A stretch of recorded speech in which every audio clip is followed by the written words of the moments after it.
This is Arab Talk on KPOO 89.5 FM in San Francisco. This is Arab Talk with Jess and Jamal. I'm Jess Nam. And this is Jamal Dejani. Welcome to our listeners and our viewers from the Bay Area and beyond. This is Arab Talk with Jess and Jamal. We're providing the show again from our remote locations in Northern California. We, unlike many people, unfortunately, in other parts of the country, still believe that the coronavirus still poses a grave threat. So we continue to provide this show from a remote location so as not to run the risk of either infecting other people or infecting ourselves. But Jamal, as is the case these days, a lot can happen in a very short period of time. In just 1 week, we've seen some major developments. For example, Atlanta police officers just yesterday being charged with murder in one of the assassinations and killings of an African-American man. The Supreme Court has decided that LGBTQ rights are protected under the law. They weren't before this.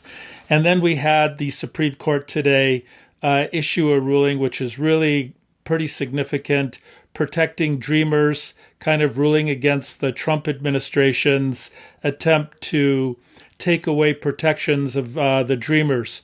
So we have a lot going on. We have coronavirus information that needs to be shared because there continues to be significant increases, especially Florida, Arizona, Oklahoma, Texas, and in Southern California. This coronavirus continues to expand at a really rapid rate, killing lots of people and infecting a lot of people, Jamal. So we have a lot to talk about today, but we also have a lot to talk about, Jess, and and we'll come to our guest soon. But did you know that Finland is part of Russia? Just kidding. But anyway, we will talk about this. This is something part of the John Bolton expose of his conversations with President Trump. Yes. We will be discussing this because this is another big news. It has been a bad week for President Trump this week. I have to tell you. Well, different things coming. Yeah, that's an understatement, obviously. His poll numbers continue to drop. And with the John Bolton revelations, which we kind of already knew, but are now in book form, the situation has gotten much worse. But we have a great interview with Reverend Yoshi. I mean, it's really something that worthwhile. We want our listeners and our viewers to make sure they listen to this. It's a very important interview.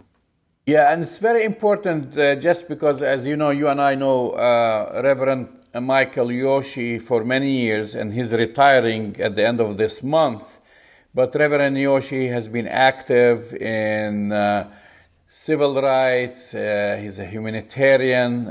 He's also, as you know, the Japanese Americans were one of the first communities to stand by Muslims and Arabs in the wake of 9/11 because they themselves went through major profiling and discrimination and internment in the wake of World War II. So here we are in the year 2020, right? You know, several decades after the end of World War II. And I wanted to talk to Reverend Yoshi about, as he has been watching like everyone else, what's happening in this country and discuss the issue of racism. Why are we still suffering from racism? I mean, you will think that people will learn from history, but apparently not. So let's listen to the interview with Reverend Michael Yoshi.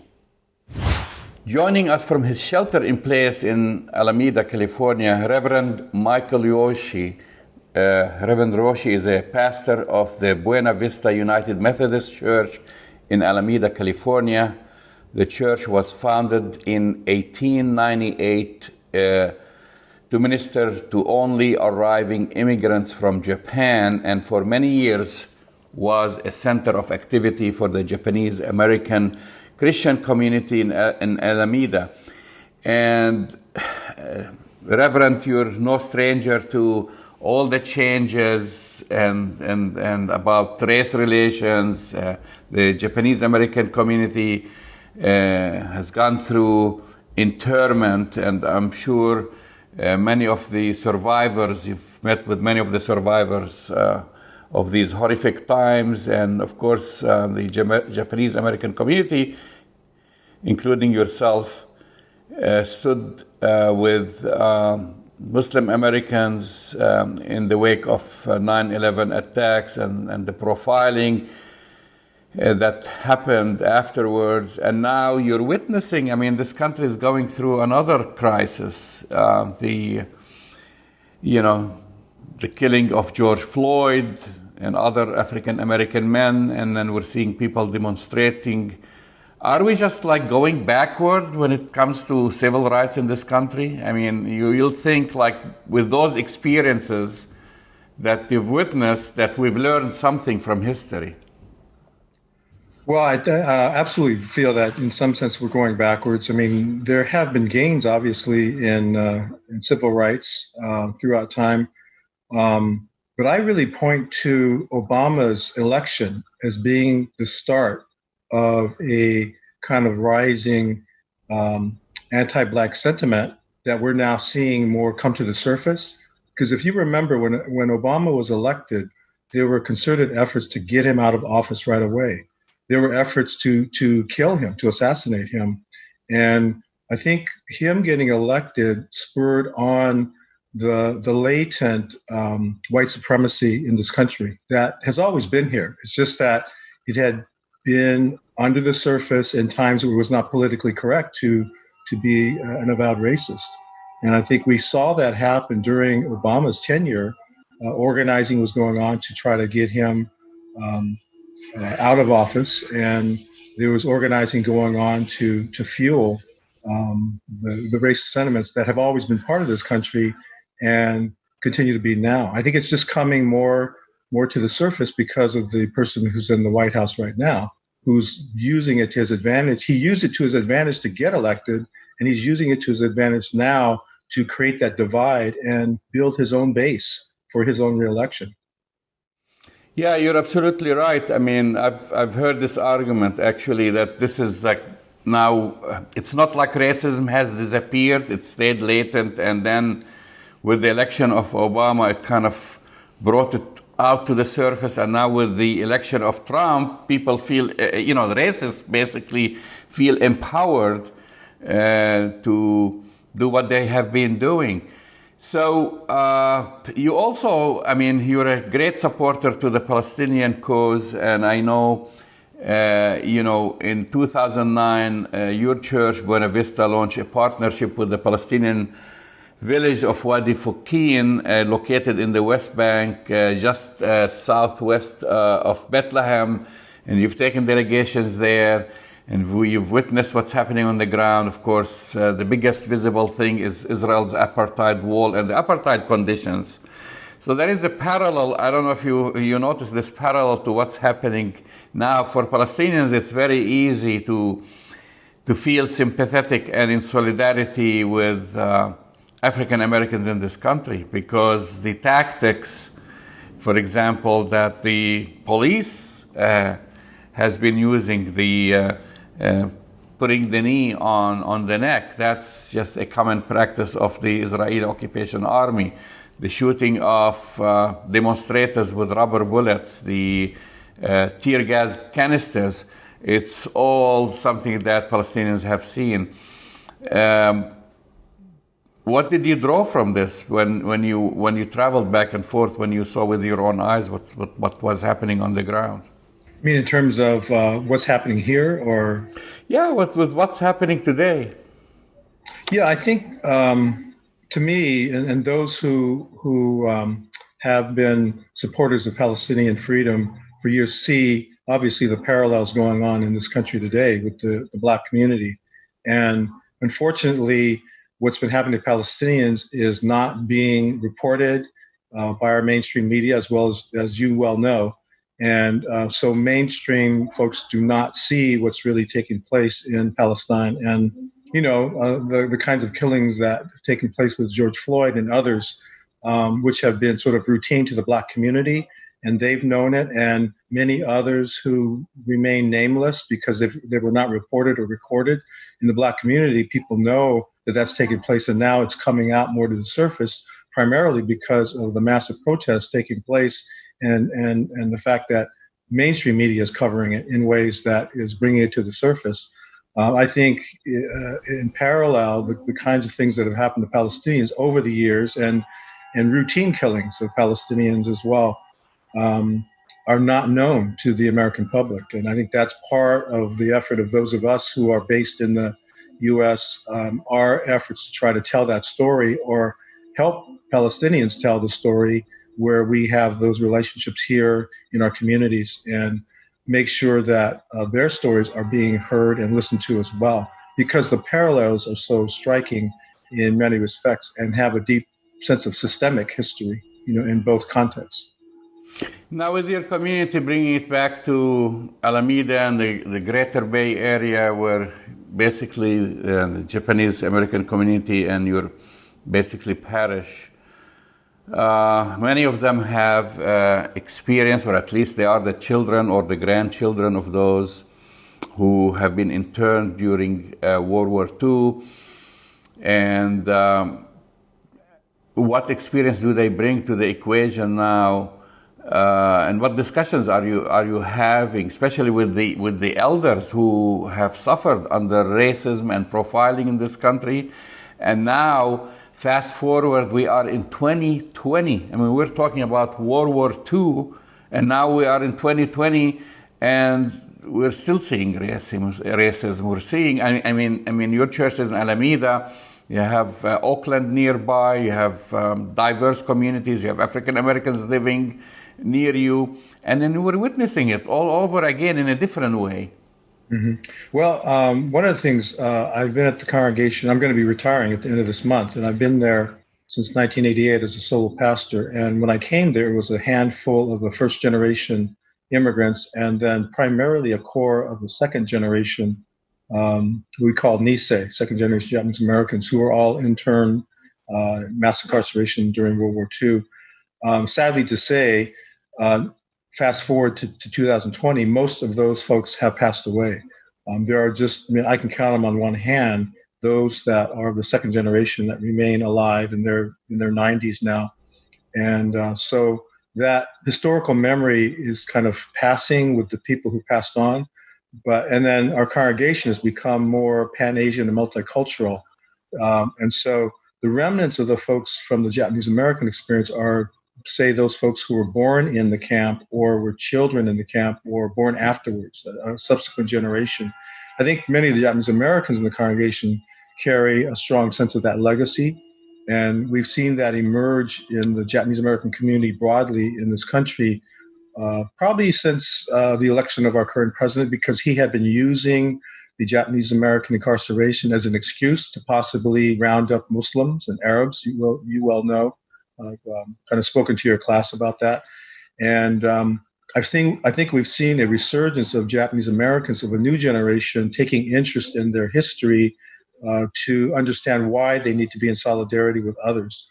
And so you've seen that solidarity with Muslim, Arab, South Asian communities, as well as with immigrant communities as well, and people going to the front lines of protests and speaking out against those who are being demonized now the way that Japanese Americans were demonized in World War II. But we have a much broader congregation, more multi-ethnic congregation that's emerging for us now. So we weave in that historical legacy with the fact that what we represent as a congregation does have narratives from people who come from different parts of the world and different ethnic narratives as well. What drew your congregation and your church, for example, to establish this partnership with the Palestinian village of Wadi Fukin? I mean, you'll think like, okay, this is something kind of like out of the realm in a way. Why in particular Palestine, and why this particular village?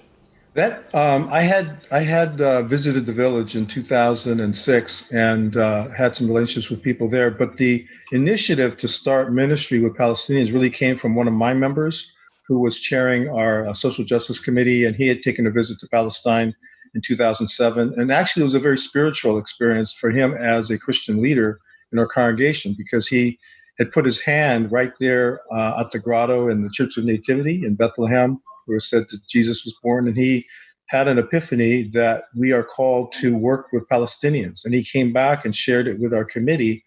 And it took some time to unravel and unpack exactly what did that mean, because it was talking about being in relationship with Palestinians. It wasn't so much about talking about let's get engaged in the Israel-Palestine conflict on an intellectual level.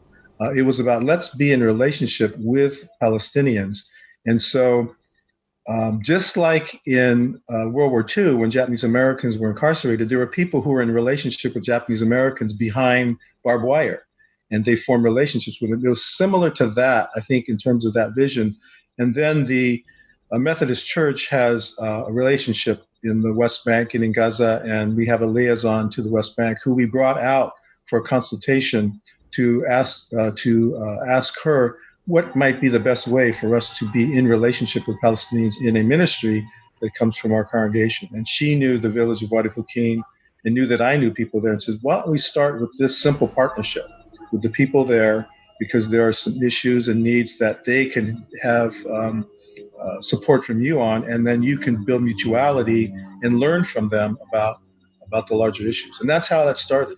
And then we created a wheel of activity, which we call the Circle of Concern and Response, that came from our mission liaison as a model for how we get engaged. And that was 5 ways that people could get involved. 1, they could just simply pray about the issue, about the people we're meeting. 2, they can give to the project that we're going to support in different ways. 3, they can study the issue in a larger sense. 4, they could engage by committing to go on a trip and learning more about things, or engage with people in our community who are involved in Palestinian lives. And 5, they could get involved in advocacy, because there was much advocacy going on internationally. And so it allowed our congregation members to enter into participation at any level. They could do it at all 5 levels, or they could do it at 1 level. They could do it at 2 or 3 levels. And that was the way in which we began to organize our participation. And that was quite a good way to do it, because it didn't paralyze us from saying, okay, we don't understand enough about this issue and we can't go forward, or we're not all on the same page. It didn't mean we all had to be on the same page. We just needed to engage. And that was the invitation. And on the other side, the Palestinians, how did they receive you? I mean, well, I think it was interesting, because we started the partnership in we've done a lot of community organizing, community development work at Buena Vista, and our principles are always in working with partners to listen to who our partners are and take the cue from them. And so in this particular case, we took the cue from what they wanted us to do and what they felt, called to ask us to do. And so they just basically were asking us to support some simple projects in the very beginning. One was a beehive project to help support making honey for alternative economic enterprise, and then helping them establish a little community center in the village. And it was more things like that, just helping out people's daily lives. And it wasn't until like maybe 3 or 4 years later that they began to ask us to do some advocacy work. And we then brought them to DC to try to do some work with educating some of our congressional offices. And it's interesting, because after several years, they told us, okay, we can trust you now.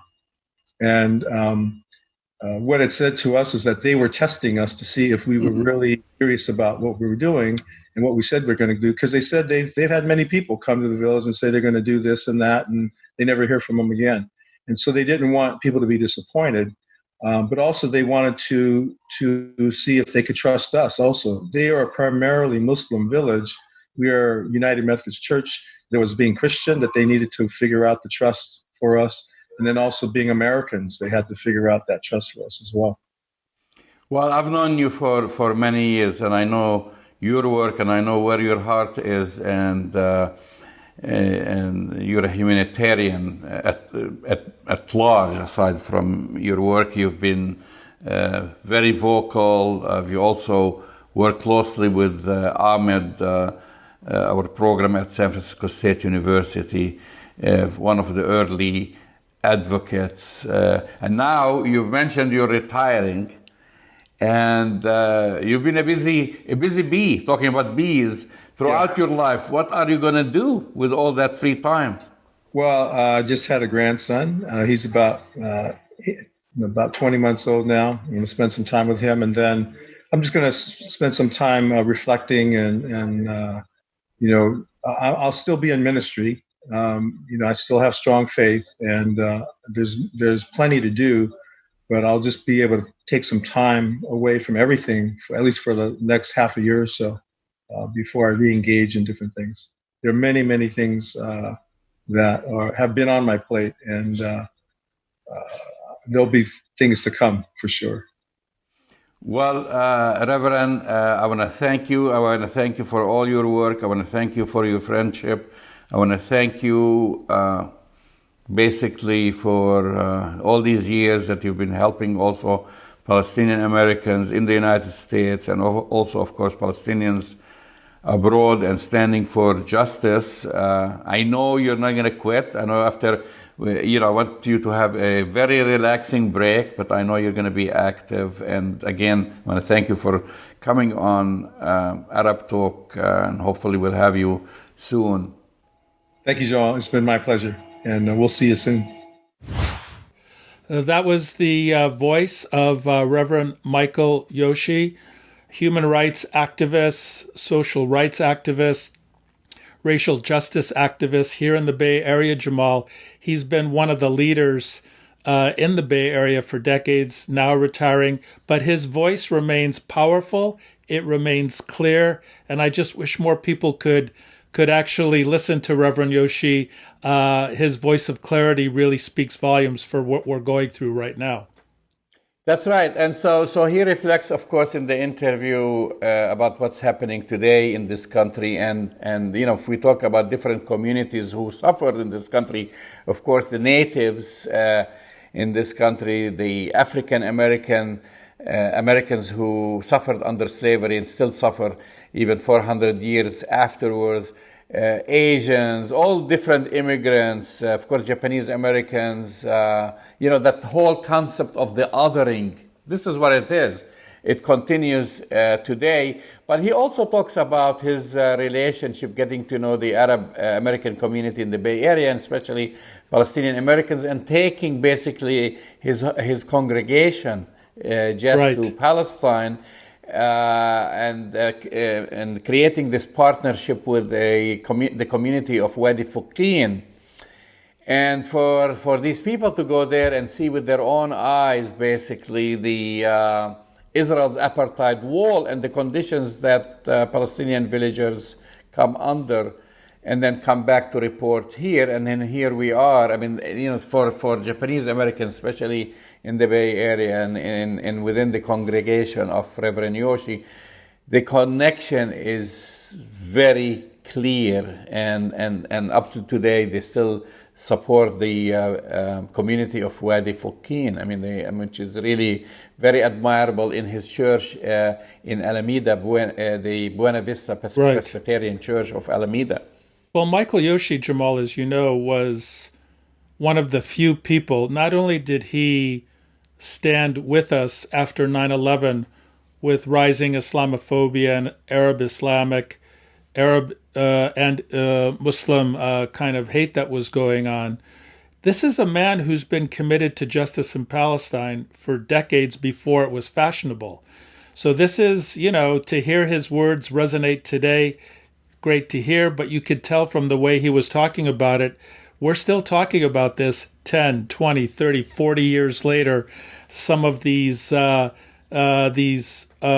insistence and the power of racism to rear its ugly face, has not abated very much. In fact, what we're seeing, for lots of complicated reasons, is a resurgence of structural racist, systemic racist, and kind of global racist behaviors right now, especially in the United States. In fact, and I know you know this, Jamal, the United Nations Human Rights Council has decided to do a special meeting. They just started it yesterday looking at systemic racism in the United States. So this is taking on a global perspective, and I always enjoy hearing Michael Yoshii.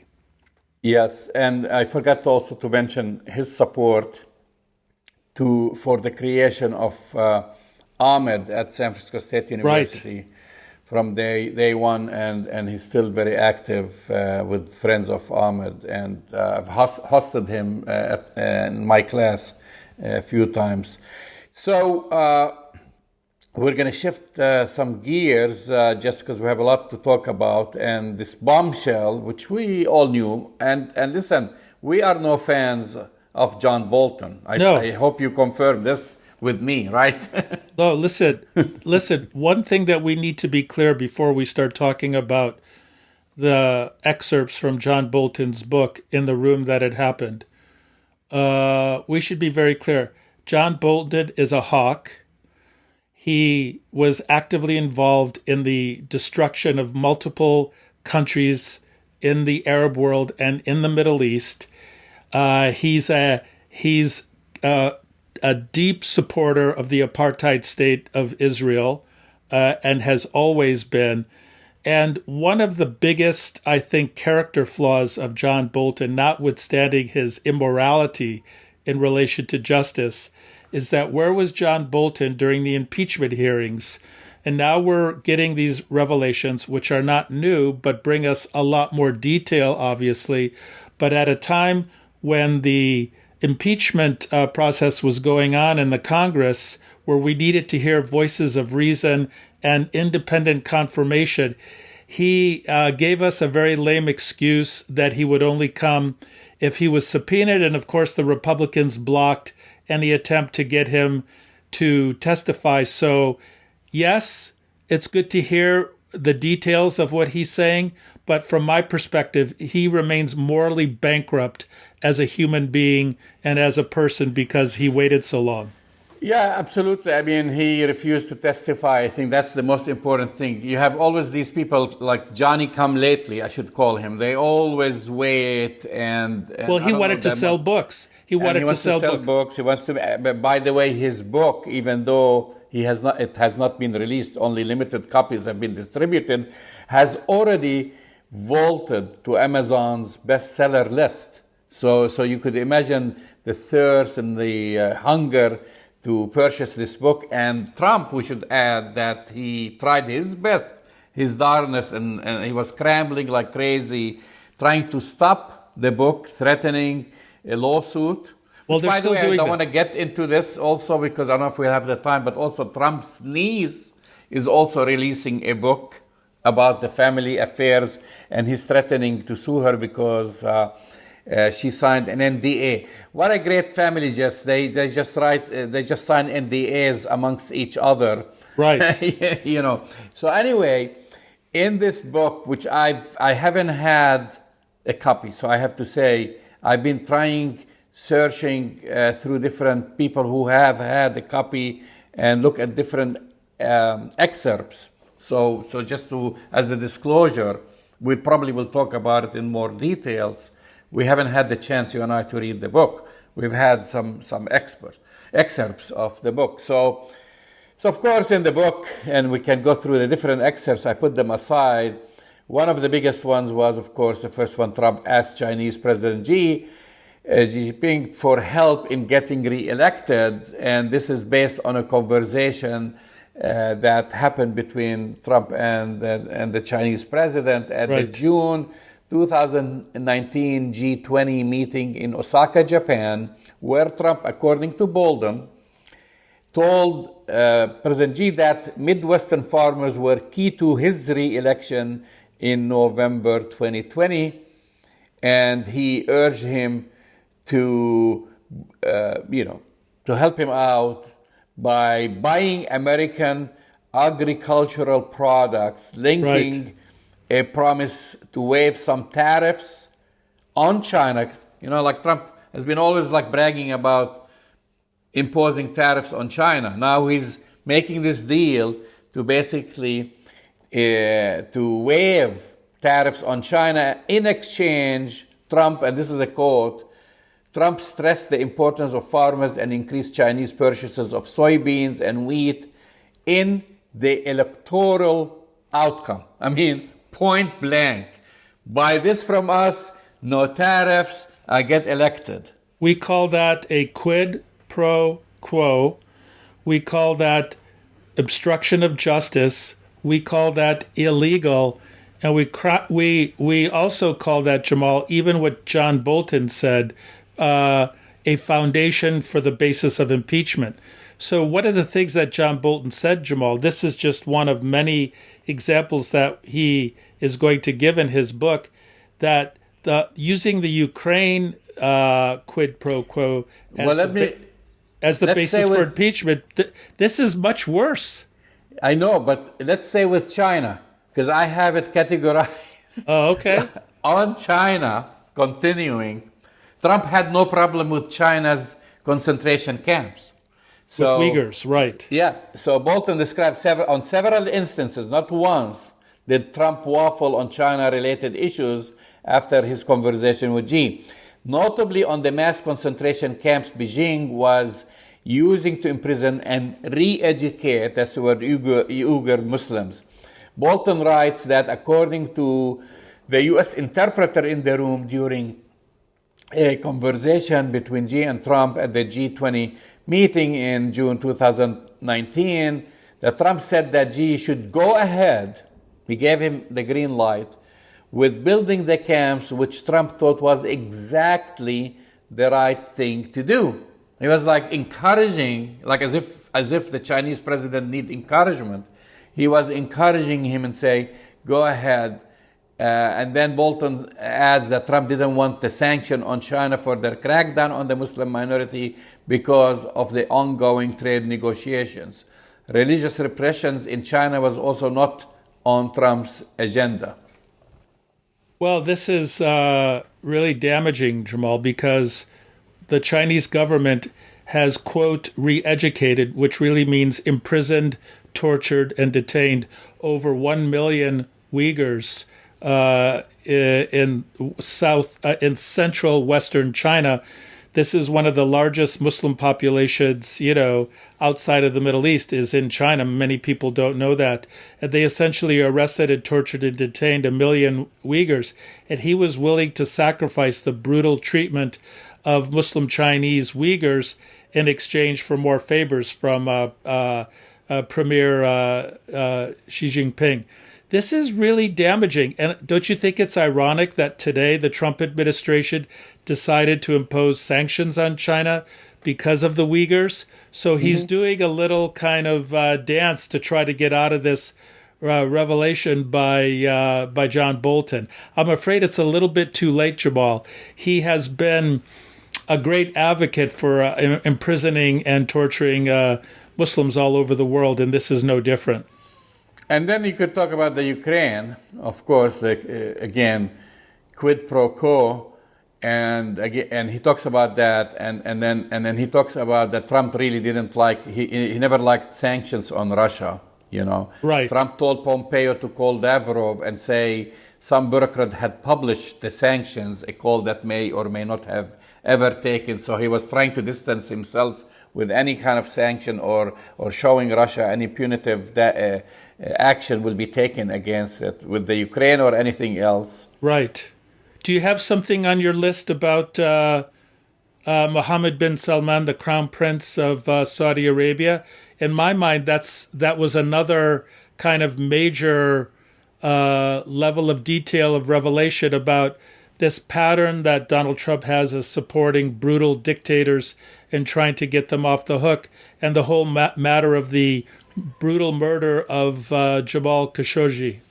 I haven't seen this yet, but I'm sure, like I said, once we get hold of the entire book, but there were other things. Some of the stuff was kind of funny, and some is not that funny, like Trump told people that Venezuela is really part of the United States and wanted to invade, like they have no option. The way he was talking, Bolton writes that discussions about toppling the regime of Nicolas Maduro, Trump insisted on military options for Venezuela, telling advisors the country is really part of the United States. This is what he was saying during a March 2019 meeting at the Pentagon. And then Trump grilled military leaders about why the United States was in Afghanistan and Iraq, but not in Venezuela. This is the reason. Well, that goes back to your point, Jamal, that Trump also thought that Finland was part of Russia. Well, that's the joke we started with, and this is before his summit with Putin in Helsinki. Right. Trump asked his advisors if Finland was part of Russia or whether it was a kind of satellite of Russia. On his way to the Helsinki meeting, Trump stopped to see then British Prime Minister Theresa May in the UK. And during that meeting, May's national security advisor, speaking about the Skripal poisoning, referred to the attack as one on a nuclear power. Trump asked, "Oh, are you a nuclear power?" Yes, are you a nuclear power? Which I knew I was not intended as a joke, Bolton. So he didn't know that the UK was a nuclear power, just like France. Well, the other disturbing element is also some of the information about Kim Jong-un and the negotiations with North Korea. It appears that, based on what Bolton said, that Trump had no interest whatsoever in pushing North Korea to get rid of their nuclear program, their nuclear arms program, or their nuclear power program. In fact, he seems to have given Kim Jong-un complete cover. And as we know, as of today, the North Koreans have said that the negotiations with the United States and Trump have been a complete waste of time and a joke. So what are the conclusions that Bolton seems to make, Jamal? I think he says this, that Donald Trump is not competent to be president of the United States. He's made that. Yeah, he doesn't have the intellect or the competence to be president of the United States. So my question to John Bolton, Jamal, where were you during the impeachment hearings? Why did you stay on for 17 months as national security advisor? Why did you wait to sell your book in order to protect this country? I think he was looking to monetize his experience. I mean, I know, we know we disagree with John Bolton, but John Bolton is not stupid. And he, from probably day one, after sitting down with, after all, he was his national security advisor, he probably assessed Trump and he thought that this guy knows nothing about anything, international affairs or governing or whatever. But here is one, because we can go every time, maybe next week we'll talk more about it, but one that reporters should be and media outlets should be very concerned about. And this is the one when Trump wanted Attorney General Bill Barr to make CNN reporters serve time in jail. And he wasn't kidding, and this is when the news leaked about the hush-hush meeting on Afghanistan at Trump's Bedminster resort. Trump complained that CNN had reported the summit, and then he went on, wanted his White House counsel to call the Attorney General, Bill Barr, about his desire, and this is a quote, to arrest the reporters, force them to serve time in jail, and then demand they disclose their sources. So it's exactly what we've been talking about. He thinks like as if he is he acts like as a dictator. He's no different than Sisi in Egypt or anyone else, that he is upset with the reporters and he wants just to arrest them and put them in jail. But none of this is really new. And although the Bolton book is going to be an important contribution, and his niece, that book will be an important contribution, none of this information is new. The question that I have for you and our listeners, what impact, if any, will this have on the election? Because really what we're talking about is that you have a number of Republicans. This is the Lincoln Project, where you have a number of Republicans who have come together, who have decided that they're going to work to get Biden elected and not to have Trump reelected. I'm still not convinced that Trump doesn't have a clear pathway to victory. And I do still think it's a mistake to see him as as kind of, okay, it's over now, all this information. That's what we thought before, Jamal, just to remind people about 2016, after the sexual harassment information came out in videos from, inside Hollywood, and he's still the president. So my concern, and I'm saying this to everybody, don't let your guard down. If you think that these revelations are somehow the final nail in the coffin for Donald Trump's campaign, it's not by any stretch of the imagination. No, they're not. I mean, historically, probably the economy is still going to be the most important thing. Yes. And the effect and the whole imbroglio handling COVID-19, because we're talking about thousands of people dying, have more effect. And also it's early. This is June. Even, when people talk about the October surprise and how close can it be, could it have been to the elections, when the story of him paying the hush money to prostitutes and then grab them by what story came out. Right. It didn't affect him. He got elected. It did not. So I would just probably, the one main thing that might be a factor would be or two things would be the elections and COVID-19, the death, the way, and if the numbers keep climbing, as he's telling people, go out, everything's okay, let's start opening, restaurants, and let's start opening our beaches, and let's celebrate. You know what? It's going to be the big test is the July 4th weekend, which is only 2-3 weeks from today. And that's going to be a major litmus test. Just like Memorial Day, even though people during Memorial Day, they were hesitant, and also the weather wasn't as hot. But July 4th, everybody in this country, as you know, is dying to go out. People have barbecues and they go to the beach, and that's that would be the real fear, if whether the virus will subside or will just multiply like crazy. We have some information, Jamal, about that ahead of time, because we have seen in 4 or 5 states significant reopenings and relaxing of all rules. And if you look at what's happening in Florida, some experts are now claiming that Governor DeSantis, because he relaxed things so quickly, that Florida could become the next red zone hotspot for the entire country. 3,000 plus people, new diagnoses of positivity for coronavirus are occurring on a regular basis. They're hitting major records. Number of hospitalizations have increased dramatically. There's been a dramatic increase in Florida.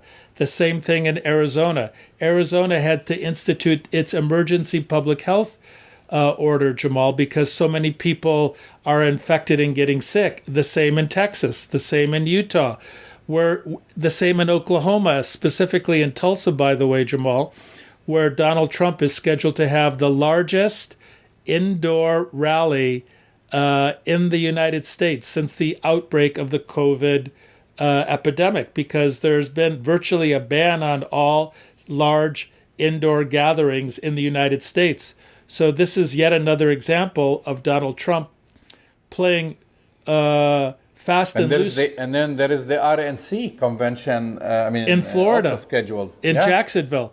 So, I think July 4th is going to be a watershed. But if you look at what's happening right now, we have enough data right now, Jamal, that clearly indicates that if you relax things and you go out and you interact more and you don't take precautions, you're going to see a dramatic increase. So breaking news for you, Jamal. These dramatic increases, this is not a second wave. This is still part of the first wave. We're seeing all of these significant increases. The number of deaths, over 115,000 Americans have died now, over 2 million people infected. The infection rate is still climbing in a lot of these states. So contrary to what Mike Pence says, we don't have more cases because of more testing. We have more cases because we have more infections because people are getting sicker. So I think we're headed, and I'm not even talking about the Bolton book, Jamal. Another 1.5 million people applied for unemployment. I think the next couple of months, with the divisions in this country, the structural racism affecting the African American community, black men being hanged, in California. 2 black men were found hung from trees in California just this last week. African American men still being, assaulted and killed by police departments. These divisions, this intensity, the summer, the COVID, the economic downturn, I'm afraid we're headed for a very disturbing summer, Jamal. You're listening to Arab Talk on KPOO San Francisco 89.5 FM, and we welcome our viewers on YouTube and on Facebook. We have about 5 minutes or so. Jess, the other 2 stories I said kind of, in a way, these are good news. One is actually happened today. The Supreme Court ruled against the Trump administration's effort to end the Obama-era program that offers legal protection to young immigrants brought to the country illegally. These are young kids that came. Some of them came to this country when they were a couple of weeks old. Some That's came right. a couple of months old. Some came when they were very young. And so they've been kind of in limbo because Trump is gung-ho on reversing anything that was done by Obama, like from healthcare to the DACA. So the court ruled that the administration's decision to rescind the DACA stands by the way, to the Deferred Action on Childhood Arrivals DACA program. They're saying that the administration decision violated the Administrative Procedure Act, which sets out rulemaking procedures for federal agencies. And it was, in a way, I think in a pleasant surprise, because as you know, Trump has been stacking the deck in the Supreme Court with appointing the judges like Kavanaugh and others. It was like a 5-4 decision with Chief Justice John Roberts joining the liberal members to author the opinion. So I think that was a slap in the face to the Trump administration. Yeah, it's a big decision, Jamal, because, there are 800,000 dreamers. And had the Supreme Court not ruled this way, it would have put the lives of over 800,000 individuals in jeopardy. I think, with John Roberts on this decision, and John Roberts with his decision on preserving and protecting LGBTQ rights, I think it's safe to say that this is John Roberts is the swing vote now on the Supreme Court. The court is packed. It's basically a 5-4 conservative to liberal leaning, but John Roberts seems to have a mind of its own. And if that continues to be the case, maybe, we can get through these next couple of years without, totally eliminating all these protections that we've developed over the years. It'll be interesting. And then the other ruling, Jess, which also happened on Monday. So like I said, this started as a good week for many people, maybe a bad week for Donald Trump and his cabal, is the landmark ruling concerning which protecting gay, lesbian, and transgender workers. The Supreme Court ruled, this was a 6-3 opinion, which was written by Justice Neil Gorsuch. Yeah, and basically it stated that an employer who fires an individual for being homosexual or transgender fires that person for traits or actions it would not have questions in members of a different sex. Sex plays a necessary and undisguisable role in the decision. So that's basically part of his opinion. But basically, the landmark ruling extends protection to millions of workers nationwide and is a defeat for the Trump administration, which argued that Title 7 of the Civil Rights Act that bars discrimination based on sex did not extend to claims of gender identity and sexual orientation. No, you're right, Jamal. It's a huge ruling. basically in 24 states before this ruling, it was totally okay to just fire somebody for being gay, for being transgender, for being queer, for being a lesbian. And so this is a huge victory for all people who believe that the Constitution should protect everybody and not just a select few. So, hats off to Chief Justice Roberts and Justice Gorsuch, who tends to have a little bit of an independent leaning too. Brett Kavanaugh, on the other hand, voted squarely with all the other conservative judges, so... As expected. Yeah, as expected. But Neil Gorsuch and John Roberts, we could keep an open mind about these two Supreme Court justices. So, fingers crossed. A lot of news this week, Jamal.